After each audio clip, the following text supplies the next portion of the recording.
بسم اللہ الرحمن الرحیم الحمد للہ رب العالمین وصلی اللہ علی محمد وآلہ الطاہرین۔ موضوع گفتگو زکوٰۃ، اور ہماری اس گفتگو کا عنوان ہے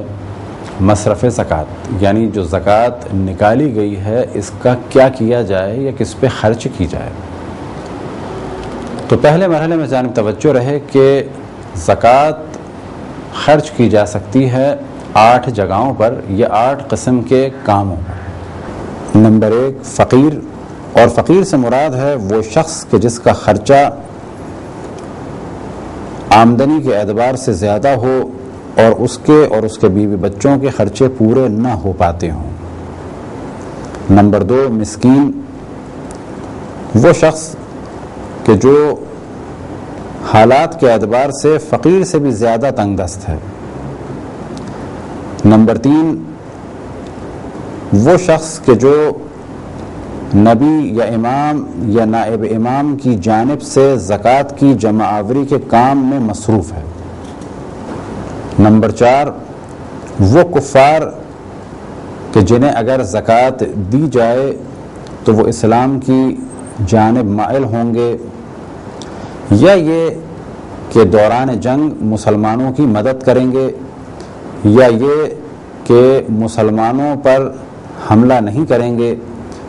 یا اگر کوئی حملہ کرنے والا ہوگا تو وہ مسلمانوں کو خبر دیں گے، یا بالفاظ دیگر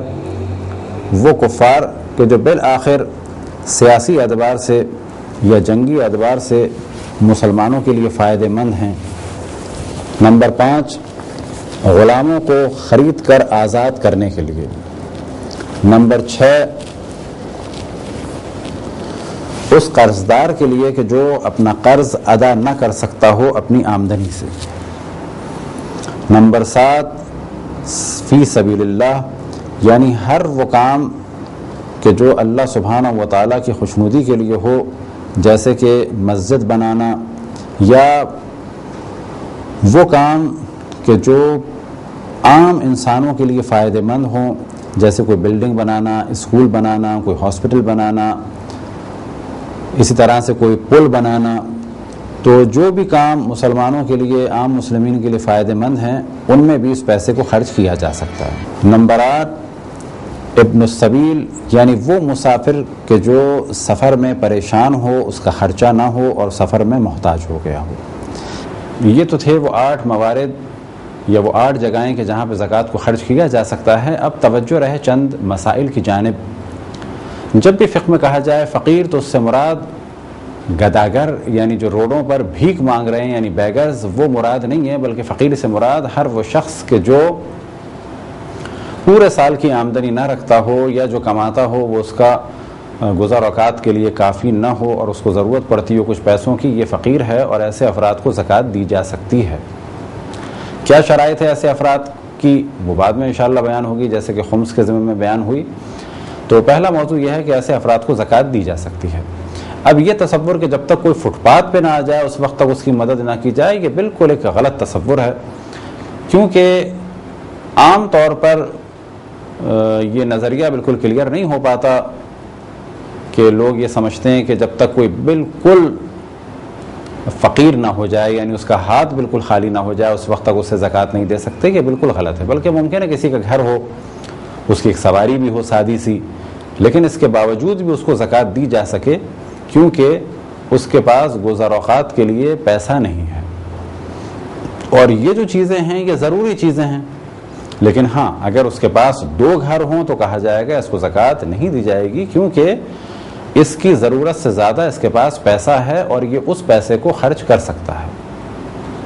لیکن اگر کسی کے پاس ایک ہی گھر ہو سادہ سا اس کی ضرورت کے مطابق، یہاں یہ تصور کرنا کہ پہلے یہ گھر بیچے اور فٹ پاتھ پہ آ جائے، یا بالکل کرائے کے گھر پہ آ جائے، یا بالکل پیسہ اس کا ختم ہو جائے پھر ہم مدد کریں گے، یہ تصور بالکل غلط ہے۔ تو یہ تو گفتگو تھی ایسے شخص کے بارے میں کہ جس کے پاس آمدنی کا سلسلہ تو ہے لیکن خرچے زیادہ ہیں اور اس کے خرچے پورے نہیں ہو پاتے۔ بس اگر کوئی کام بھی کرتا ہے، کسی کا کارخانہ بھی ہے چھوٹا موٹا، اور اس کو ضرورت ہے تو وہ زکوٰۃ استعمال کر سکتا ہے، بشرط یہ کہ اس کے پاس کوئی اور طریقہ نہ ہو۔ اسی طریقے سے اگر کوئی شخص محتاج ہے تو اس کو زکوٰۃ دی جا سکتی ہے، لیکن اگر وہ کام کوئی سیکھ سکتا ہے تو اسے پہلے کام سیکھنا ہوگا، یعنی اس کو زکوٰۃ دی جائے، وہ اس دوران اپنا گزر اوقات کرے اور اس دوران کوئی کام سیکھے تاکہ بعد میں وہ محتاج نہ رہے، کیونکہ اسلام محتاجی کو پسند نہیں کرتا، البتہ اگر کوئی پریشان حال ہو تو اس کی ضرورت کو پورا کیا جائے، یہ بالکل ایک الگ موضوع ہے۔ تو فقیر اور مسکین کے درمیان ایک فرق ذہن میں رکھنا چاہیے کہ فقیر وہ ہے کہ جس کے پاس ممکن ہے کچھ ہو لیکن گزر اوقات کرنا اس کے لیے کچھ مشکل ہے، لیکن مسکین وہ ہے جس کے پاس کچھ بھی نہ ہو، بہت ہی برے حالات ہیں۔ تو دونوں کو اسلام اس مقام پہ لانا چاہتا ہے کہ پھر یہ نہ مسکین رہیں اور نہ فقیر رہیں، البتہ دینے کی جو حد بیان ہوئی ہے فقط اتنا دیا جا سکتا ہے کہ وہ 1 سال تک گزر اوقات کر سکیں، یہ مقدار ہے زیادہ سے زیادہ دیے جانے کی، لیکن اگر اس سے کم دیا جائے مثال کے طور پہ 1 مہینے کے لیے یا 1 دن کے لیے 2 دن کے لیے تو یہ بھی بالکل صحیح ہے۔ اب سوال یہ پیدا ہوتا ہے کون شخص فقیر ہے کون ضرورت مند ہے، تو اس کے بارے میں جو بھی زکوٰۃ دینا چاہتا ہے وہ ایک تحقیق کر لے کہ عام طور پر واضح ہو جاتا ہے، لیکن پھر اس جانب توجہ رہے کہ یہ تصور کہ اس کے پاس کچھ بھی نہ ہو، جیسا کہ سننے میں آیا ہے کہ بعض افراد کسی کی مدد کرنے گئے تو ان کے گھر میں ٹی وی دیکھا یا ان کے گھر میں گھڑی دیکھی تو فوراً یہ اعتراض کیا کہ آپ کے گھر میں تو گھڑی ہے اور ٹی وی ہے، تو یہ اعتراضات بالکل غلط ہیں۔ اگر یہ چیزیں ہیں کسی کے پاس تو اس کے قطعاً یہ معنی نہیں ہے کہ ان کی مدد نہیں کرنی چاہیے۔ ہاں یہ ایک الگ موضوع ہے کہ اگر کسی کے یہاں حرام کام ہو رہا ہے تو اس کو تنبیہ کی جائے، لیکن یہ سوچنا کہ آپ کے یہاں تو فریج ہے تو یہ اسلام پسند نہیں کرتا کہ پہلے ہی اپنا فریج بیچے، کیونکہ فریج ایک ضرورت کی چیز ہے۔ ہاں اگر کسی کے یہاں 3-4 فریج رکھے ہیں تو کہا جائے گا کہ آپ مدد طلب کر رہے ہیں، لوگوں سے زکوٰۃ مانگ رہے ہیں، لوگوں سے آپ بھیک مانگ رہے ہیں، آپ کے پاس 4 فریج رکھے ہیں ایکسٹرا، ان کو کیوں نہیں بیچتے؟ لیکن اگر کسی کے پاس 1 فریج ہے یا ضرورت کی ایک چیز ہے تو اس کے بارے میں یہ کہنا کہ آپ کے پاس یہ ہے ہم آپ کی کیوں مدد کریں، تو یہ نظریہ بالکل غلط ہے۔ اگر کوئی شخص کسی کا قرض دار ہو، جو مسئلہ ہم نے خمس سے بیان کیا، فرض کریں کہ آپ کسی کو زکوٰۃ دینا چاہتے ہیں اور یہ شخص آپ کا مقروض ہے تو آپ اس کو بتا کر وہ زکوٰۃ رکھ سکتے ہیں اور وہ قرضہ اس کا معاف کر دیں۔ مثال کے طور پہ 10,000 اسے آپ کو دینے تھے، آپ 10,000 زکوٰۃ جو آپ کو نکالنی ہے وہ رکھ لیں اور اس کو بتا دیں کہ وہ زکوٰۃ کے پیسے جو مجھے تمہیں دینے تھے وہ میں نے رکھ لیے ہیں اور جو قرضہ تم مجھے دیتے وہ میں نے تمہیں معاف کر دیا ہے، کیونکہ اس کے بدلے میں نے تمہارا حصہ یعنی تمہاری زکوٰۃ لے لی ہے۔ اسی طرح سے اگر کوئی شخص مر جائے اور وہ ہمارا مقروض تھا تو اس کا پیسہ بھی اس طرح سے حاصل کیا جا سکتا ہے کہ وہ زکوٰۃ کا محتاج تھا اور ہم نے اپنی زکوٰۃ اپنے پاس رکھ لی اور وہ قرضہ اس کا معاف کر دیا۔ البتہ یہاں پہ قرضہ معاف کرنا نہیں کہا جائے گا، بلکہ کہا جائے گا کہ وہ قرضہ ہم نے زکوٰۃ میں سے حساب کر لیا۔ اور اسی طریقے سے اگر کوئی شخص فقیر تھا اور ہمارا مقروض تھا اور ان افراد میں سے تھا کہ جن کو زکوٰۃ دی جا سکتی ہے، تو اس کے مرنے کے بعد اگر اس کے وارث ہمارا قرض نہیں اتار سکتے تو ہم